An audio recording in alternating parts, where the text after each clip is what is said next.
Sebelum tu saya nak tahu lah, jahit daripada mana hari tu? Oh, saya daripada KL. Tapi memang lama sangat saya dah dapat panggilan daripada jahit ni. Biasalah dalam proses kita berkursus semualah. So dah habis lah. Bukan last call tu bukan cerita pasal homestay dekat Kuala Terengganu ke? Betul. Yang host kata atas bukit tu. So sampai sekarang saya kalau balik Terengganu, saya takkan sewa sana lagi dah. Lamanya kisah tu. Ya Allah. Cuma kali ni saya saya cuma just cerita ringkas sajalah. Sebab saya tertarik dengan kisah yang saya dengar tadi, di mana penjenayah menggunakan ilmu hitam kan.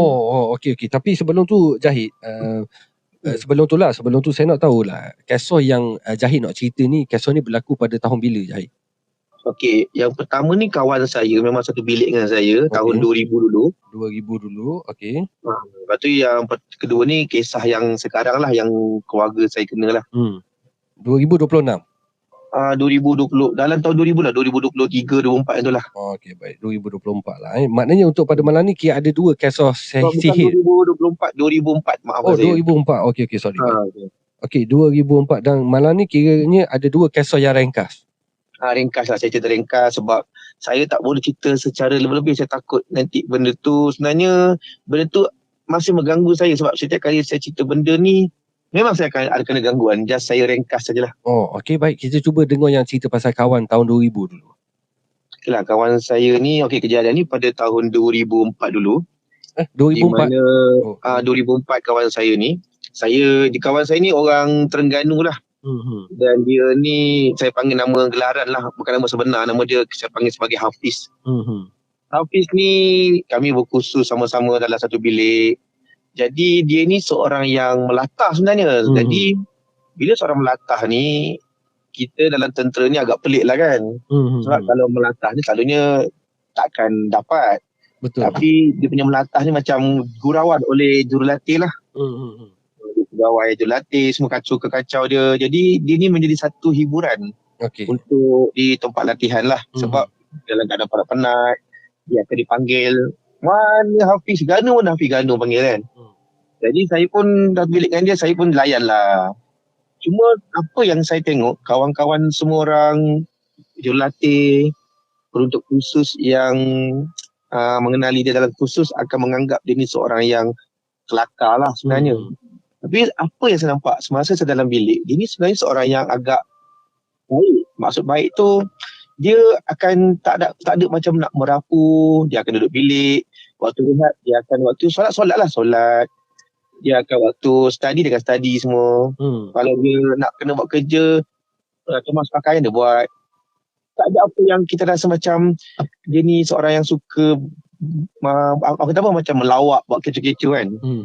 Tapi bila dia dalam latihan, dia akan suka macam tu lah, gelak-gelak, buat orang gembira disebabkan gangguan. Jadi pada satu hari tu, masa latihan hutan, jurulatih telah beritahu pada semua penonton untuk bersiap sedia, buat persiapan untuk latihan hutan pada 2 hari akan datang. Di mana latihan hutan ni kita akan masuk yang betul-betul hutan lah, bukan kita kata masuk kelapa sawit yang masih lagi dengar bunyi kereta. Ni betul-betul dalam hutan lah. Yang jurulatih beritahu kita akan membuat pergerakan dan sila barang-barang yang cukup. Itu pelik. Malam tu kawan saya ni pukul 12 malam, selepas perjumpaan dengan jurulatih akan balik ke bilik masing-masing. Dia pun masuk bilik buat persiapan, kemas-kemas. Sebab kami balik bilik bukan terus tidur, buat persiapan kan. Tak dekat bilik, dia asyik keluar. Masa tu kita tak ada telefon Android, nak tengok WhatsApp, YouTube tak ada. Kita hanya menggunakan handphone dulu, kita panggil paling memang pun handphone Butterfly, Nokia kan. Siapa yang ada handphone Butterfly tu kita kira mewah lah.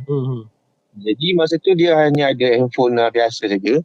Saya ingatkan dia telefon mak ayah ataupun awet lah, untuk nak bagi tahu dia takkan dapat dihubungi beberapa hari kan. Saya pun biarlah. Tapi bila saya masuk malam tu, saya nak ke tandas, saya tengok dekat bilik tu ada satu pokok. Biasalah pokok-pokok yang kita tanam dekat bilik kawasan bangunan kan. Di dalam camp ni.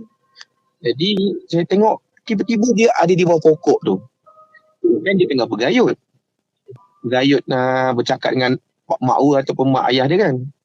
Tapi dah 10 bulan lebih saya kata. Dah masuk satu dah. Rupanya dia dalam keadaan bersila, bersila di bawah pokok, dan seperti dia sedang macam sedang makan nasi lemak. Pergerakan tangan itu, tapi dia bukan macam makan nasi lemak. Oh, okey. Jadi saya ni pun pelik, saya diamlah. Saya kata, Hafiz kan? Saya pun nak dekat-dekat, saya macam masa tu saya tak fikir pasal ilmu hitam ni. Sebab masa tu kita masih muda lagi. Kita beranggapan macam, dia ni dah datang, dia punya gila ke? Ayat askar kan? Datang gila dia ke? Takkan nak masuk hutan pun dah jadi gila kan? Saya dengan kawan-kawan lain dengan persiapan, saya tak hiraukan. Saya pergilah. Pergi dekat-dekat. Tapi bila saya semakin dekat tu, saya tengok dia ni, tak pergerakan tangan dia tu semakin laju, macam atas bawah kan. Tapi dia ada bersila, muka tenang. Tapi muka dia tak sangat tenang. Saya berhenti sekejap. Saya kata, dia ni kenapa sakit ke? Kemudian kami pun teringat, jika ada sesuatu yang pelik atau macam kawan sakit, kita hubungilah pegawai tugas. Saya pun tak ingat pergi. Saya kata, dia ni gila ni. Dalam hati saya hanya fikir gila je. Saya memang tak fikir pasal ilmu hitam. Ataupun sesuatu yang, orang kata apa, benda yang gaib lah. Saya pun berhenti sebab pokok tu memang jarak dia nak ke bilik saya tu memang jauh jugalah, dalam 70 meter ke 1 meter. Tapi dalam gelap. Jauh tu pokok tu kan. Jadi nak pergi ke arah tu ambil masa jugalah saya nak tengok. Saya patah balik, saya tanya dengan kawan saya. Saya tanya dengan dia, siapa pegang tugas hari ni? Jom kita teman aku. Kenapa? Tu, Hafiz tu. Aku tak ada pokok. Hafiz?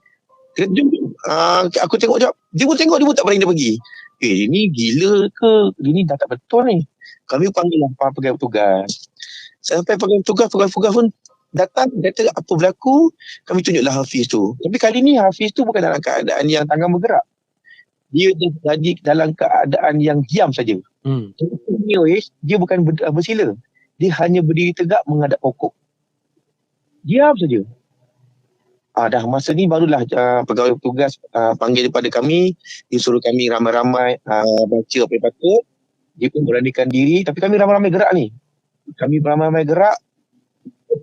bagi salam, yang pegawai tugas saya ni bagi salam lah. Dia bagi tahu. Dia sebut nama. Assalamualaikum. Sebut nama penuh kan. Hafiz, kenapa semua dia sebut? Dia tak jawab. Dia kata apa tau? Tapi dengan suara lain je saya kata.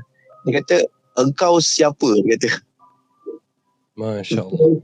Dia kata, engkau siapa dan kenapa engkau nak bawa dia ni keluar daripada aku? Dia kata. Jadi dipendekkan cerita, saya tak nak cerita sebab takut. Benda tu memang teringat pada saya. Ada satu kejadian di mana kami telah meminta bantuan ustaz awam, ustaz luar daripada camp yang perawat Islam datang untuk merawat dia. Dia telah bercakap semua dan sebenarnya saya pendekkan cerita, saya tak nak panjang banyak, akan jadi seram gila, akan diingatan pada saya. Rupanya selepas ustaz tu bercakap dengan dia pergi kata dengan saya di mana bilik ni penuntut khusus ni. Saya bilik saya dan kami buka loker dia. Rupa-rupanya ustaz ni kata, budak ni dia dah mengamalkan ilmu. Masya Allah. Dia mengamalkan ilmu yang kononnya kalau dia masuk askar ni, dia akan dihormati oleh orang atasan. Pertama. Kedua, ilmu ni akan menyebabkan dia ni tidak akan jadi penakut OH. Itu saja latihan dia buat, dia akan jadi berani. Silapnya apabila dia ni, rupa-rupanya dia ni, orang kata apa, ilmu tak cukup. Mungkin ada pemujaan dia yang gagal ataupun kurang. Benda ni mungkin marah dengan dia sebab dia nak tinggalkan. Dalam dia telah bawa satu kain kuning yang ada taring harimau. Masya Allah. Diberikan oleh keluarga dia lah. Tapi tak tahu siapa, sama ada pakcik dia ke atau keluarga terdekat dia, suruh bawa yang diikat dengan kain kuning. Dan dia kata, patut setiap kali sebelum tidur dia akan bersila, dia akan gosok tangan. Rupanya dia gosok kain kuning dengan taring tu lah. Jadi cerita ni bukanlah seram, tetapi dia mengingatkan kita ni janganlah, orang kata apa, percaya dengan benda-benda yang nak kebal, nak kuat ni. Sebab sebenarnya kita ni, yang kawan saya ni pun sebenarnya dia tak percaya. Tapi dia telah dipaksa oleh keluarga dia untuk mengamalkan benda ni. Masya Allah. 2004 Hisham. Jadi sahabat-sahabat saudara mara dia yang tahun 80-an 90-an ni, dia kata kau bawa lah benda ni. Kalau kau masuk hutan ke, ada binatang buas ke, ada orang je nak tembak engkau ke apa ke, dia tak nampak engkau. Kau akan kena. Itulah yang menyebabkan dia macam takut lah ataupun sesat lah. Itulah sebenarnya kalau ikutkan masa rawatan tu ada je benda-benda yang saya rasa yang ekstrim berlaku. Yang ekstrim berlaku, yang saya dia boleh terapung dia boleh terapung dalam beberapa saat. Kalau kita lompat kita akan jatuh, betul tak? Dia boleh terapung sekejap dalam berapa 5-6 saat, lepas tu dia jatuh. Jadi kat situlah yang menyebabkan ustaz tu kata, ni bukan dia. Ini bukan calang-calang Dia bukan calang-calang. Maknanya 5-6 saat tu pun dah mustahil kalau manusia boleh buat. Ya, kalau saya pun kalau nak try lompat tempat tinggi pun, jatuh pun 5-6 saat tu mungkin orang kata apa, 5-6 tingkat, 10 tingkat kan. Ini lompat daripada pokok, daripada kita berdiri kat tanah, lompat dia terapung kejap, jatuh. Masya Allah. Itulah pengalaman saya, itulah yang saya nampak yang sihir lah. Yang kawan saya mengamalkan sihir lah. Yang saya rasa sampai sekarang saya pesan pada anak buah saya, kalau apa yang kau bawa daripada kampung, kau tinggalkan. Janganlah kau amalkan, jangan bawa masuk hutan. Dia bawa akan ilmu hitam sebab dia menyebabkan orang sekeliling pun kena. Betul. Dia bukanlah seram kan, cuma pengalaman saya lah. Bukan dia seram, tapi Jahid tak mau cerita pasal tu. Yang pasal yang mungkin dia kena rasukan ketika tu masa dia bagi salam apa semua Jadi tak apalah. Tak boleh. Sebab tu kalau saya cerita, takut ada yang ilmu, saya takut ada yang pendengar ni yang ada lagi mengamalkan benda tu, dia akan marah dengan saya. Saya faham tu. Sebab dia ada kain kuning tu, bukan kain kuning kosong. Dia ada macam tulisan macam Jawi campur macam bentuk Thailand tu, saya tak faham tapi itulah bentuk dia. Baik, faham.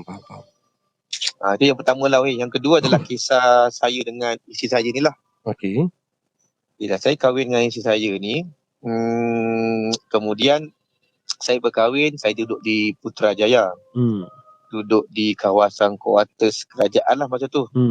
Isteri saya ni kerja kerajaan di Putrajaya. Kemudian pada satu hari itu, sebenarnya isteri saya ni, walaupun dia kaki tangan kerajaan, dia rajin membuat kerja part time lah. Iaitu membuat masak untuk orang, masak-masak semualah. Sebagai contoh, surau kata nak ada masak untuk majlis ni, majlis doa selamat. Isteri saya akan dapat tempahan lah daripada orang surau. Di mana orang lain yang berniaga tak dapat. Orang yang part time dapat. Alright. Disebabkan isteri saya ni, dia memang dulu dia pernah ada restoran sebelum dapat kerja kerajaan lah. Jadi di atas pengalaman dia, dan dia pun orang Terengganu. Jadi bila masakkan nasi dagang dia tu memang jadilah. Orang kata apa, itulah nasi dagang Terengganu original kan. Jadi satu hari tu saya keluar, anak saya yang berumur, kejadian ni pada tahun 2022 macam tu lah, selepas PKP. Anak saya masa tu dah darjah 6 ke form 1, saya lupa. Dia balik daripada sekolah, dia ambil gambar. Kemudian lepas ambil gambar, dia hantar pada kami. Dia kata, ayah, ada orang baling pasir kat depan rumah. Tanah lah. Lepas tu kata tanah ni ada cili yang dipotong-potong. Saya pun Allah Akbar. Saya lepas tu tak faham lagi. Dia ambil gambar, saya ambil gambar tu, saya tunjuk kat ustaz. Ustaz kata, ni bahaya ni Jahid. Kata, ni ilmu sihir untuk membagi kita matilah kan. Sebab tanah yang dibaling itu adalah tanah kubur yang digaul dengan cili kering. Masya Allah. Selepas tu saya pun anggap tak ada apa. Saya balik, saya tu nak sambung sapu. Saya sambung sapu, belen-belen tanah tu kat depan rumah, pintu. Saya ambil, saya buang dalam tong sampah. Saya buang macam biasa tong sampah, tak ada apa. Lepas 2 hari lepas tu, isteri saya kat rumah jadi lain, jadi kepanasan. Pada jam pukul 1 di ruang tamu, saya tengok TV kat ruang tamu. Isteri saya, teman saya tidur tengok TV kat luar. Tapi ketika tu dia tidur.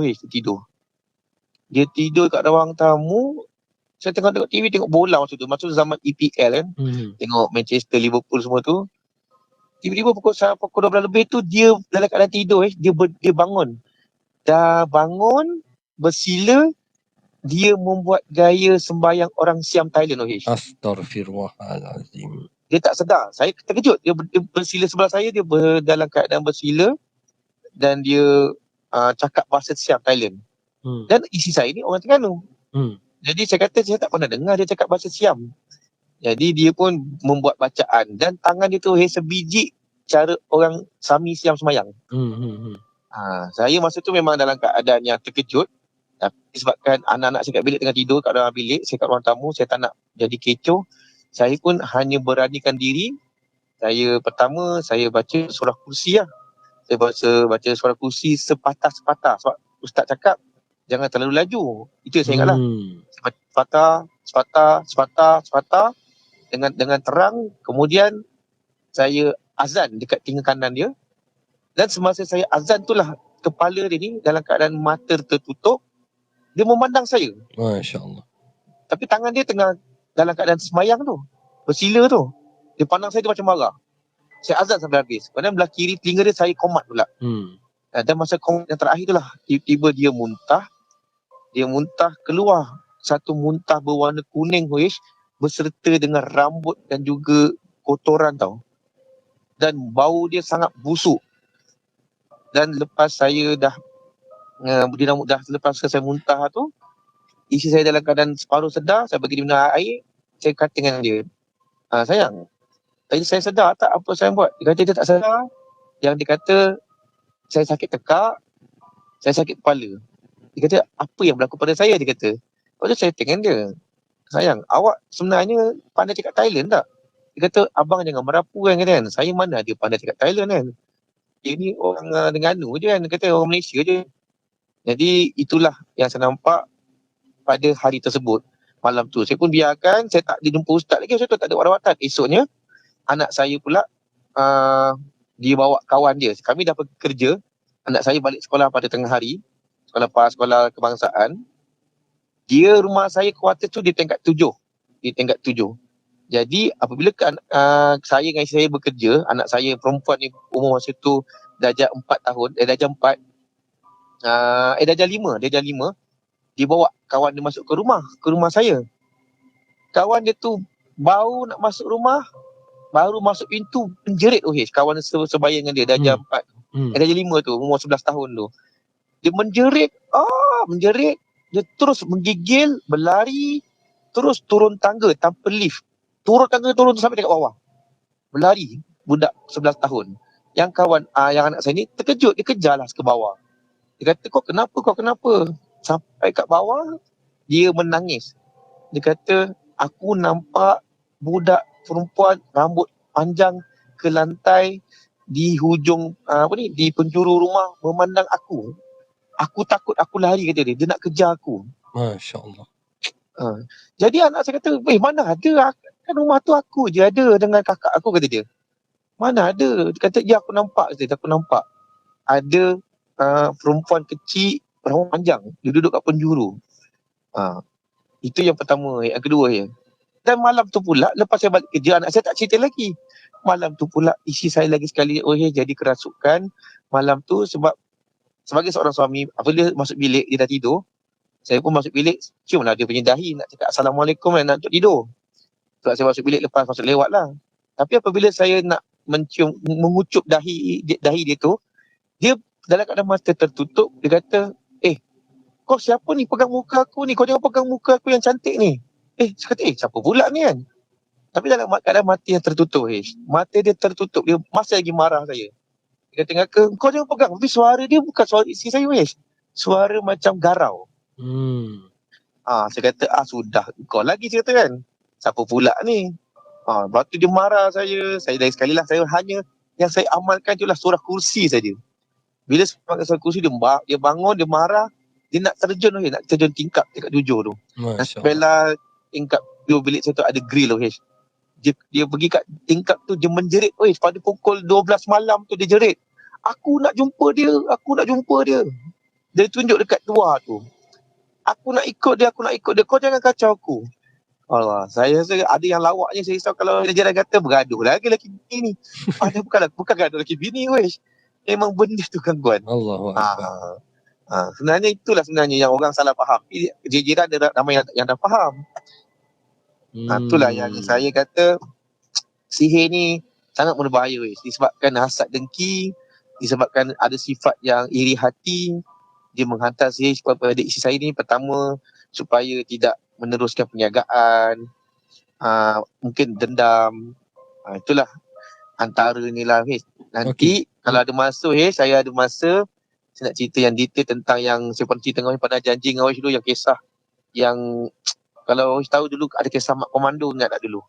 Okey, baik. Ini adalah seorang guru saya yang cerita di mana kisah Mak Komando ni berhenti sebagai tentera komando sebagai ilmu ni lah yang orang cakap tu, yang dia kata atas pondok dia mati ditembak tu kan. Ada ilmu yang diamalkan sebenarnya. Selain daripada ilmu komando yang diamalkan untuk mengelakkan diri, ada juga ilmu yang diamalkan untuk orang tak nampak dia. Ini kisah rare ni. Tapi itulah saya tunggu yang tajuk sesuai lah nanti.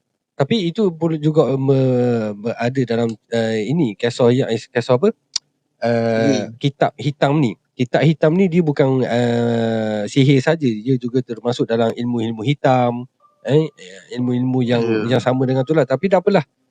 Saya pun rasa macam tak sabar nak tunggu episod itu. Jadi sebab saya nak tengok bola ni. Kalau saya cerita ni tak kan apa. Cerita pasal bola pula. Simpan dulu. Tapi untuk episod ni Zahid kena tunggu minggu depan lah, hari Ahad. Boleh. Saya kena minta kebenaran dengan Tok Guru saya dulu. Boleh. Tapi sebab dia pun dah bersara dah tu. Tapi bagi tahulah Tok Guru tu, sebab kita bercerita bukan nak aib, kita saja nak ambil pengajaran saja. Saya pernah tanya dengan dia, boleh tak saya kisahkan cerita ni pada anak buah saya sebagai pengajaran? Dia kata boleh, tapi pada anak buah. Jadi saya nak minta izin dia, boleh tak cerita pada publik di media sosial? Betul. Tak apa, insyaAllah. Jika ada rezeki untuk kita, Allah akan izinkan, insyaAllah. Mesti boleh. Okey, terima kasih Wish. Baik, Zahid, terima kasih. Semoga Spanyol menang Wish. Salah, bukan Argentina. Okey, baik Wish. Terima kasih. Okey. Assalamualaikum. Waalaikumsalam.